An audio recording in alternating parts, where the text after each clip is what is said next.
cheesy polenta with a zucchini and tomato sauce sounds pretty divine, and it's also a vegetarian delight. So let's get cracking. Into a saute pan, we're going to heat this up, and I'll add some extra virgin olive oil, and we want to fry off some French shallots. I love the flavour of French shallots because they're quite sweet, but you can just use a plain onion for this if you like to.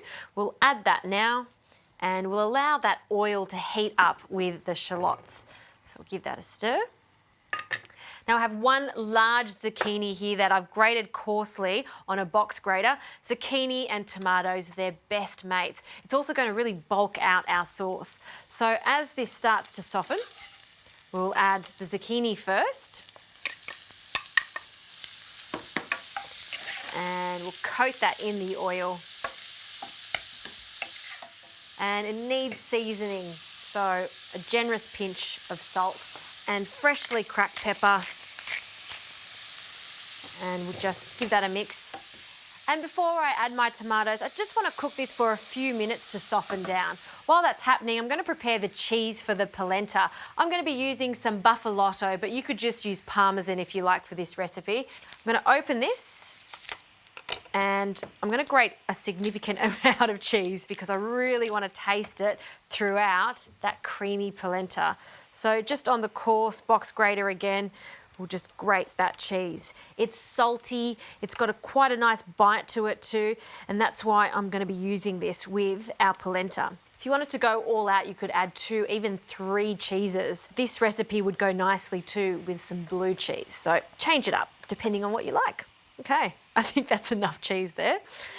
So let's get back to our zucchini. See how that's softened down a bit, and it's starting to caramelise a little. I like the look of that. And we'll add our diced tomatoes. Use good quality canned tomatoes when you're cooking with them at home. I'm using Australian grown tomatoes, always supporting local when we can. And stir that in and let that come to a boil. Smelling great. I'm also not going to waste any of these diced tomatoes, so just a splash of water into the can, give it a little jiggle, clean it out, and then straight in. Another seasoning of salt, just a pinch because tomatoes love their salt, and some more pepper. And that's our sauce, almost ready to go. I'm going to cook this for about 10 minutes so it becomes thick and rich. For the polenta, 200 grams of instant polenta. The difference between instant polenta and other varieties of polenta is that this only takes 5 minutes to cook, so it's fantastic when you want to make a fast midweek dinner like I'm making here. I've just been boiling 1.5 litres of vegetable stock, and we'll just take our instant polenta and rain it in to our liquid. Why do we rain it in? Well, we don't want to get too many clumps in this, so that's why we do this from a height, even higher if you like, to be cheeky, and then just start to stir it in after it's been incorporated. So give that a stir. You want to stay here and constantly mix this for 5 minutes until it becomes really thick. Then the fun part comes. We're going to be adding lots of cheese and lots of butter.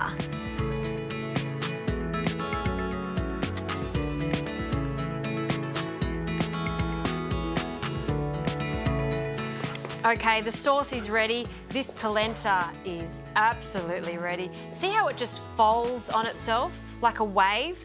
That means that it's at the perfect consistency. So we'll take that off the heat and we'll add a big handful of our cheese and fold that through with a knob of butter and just allow that butter and the cheese to melt through that divine polenta. And then here you want to use a little elbow grease to work that polenta, fold all of that through, and it's ready. Yummo. All right, polenta doesn't wait for anyone. You've got to eat it straight away. So we're just going to pour some onto a plate, and we're going to top it with this yummy zucchini and tomato sauce that's quite thick, and I like it to be thick so it really is defined in that polenta. You know, usually polenta is served with a rich meaty ragu, but it works quite nicely like this. And for an extra special touch, some balsamic glaze, I'm just going to drizzle over the top. This is going to give it a little sweetness. And for a pop of colour, a few sprigs of basil. Just going to let them fall over the top of that dish. Small drizzle, extra virgin olive oil, so we get that lovely sheen. What a delightful dish. Vegetarians, eat your heart out. You are going to love this. Even if you're not a vegetarian, this is a really hearty dish. It's a fantastic way to serve polenta. Zucchini tomato sauce, it's a goodie.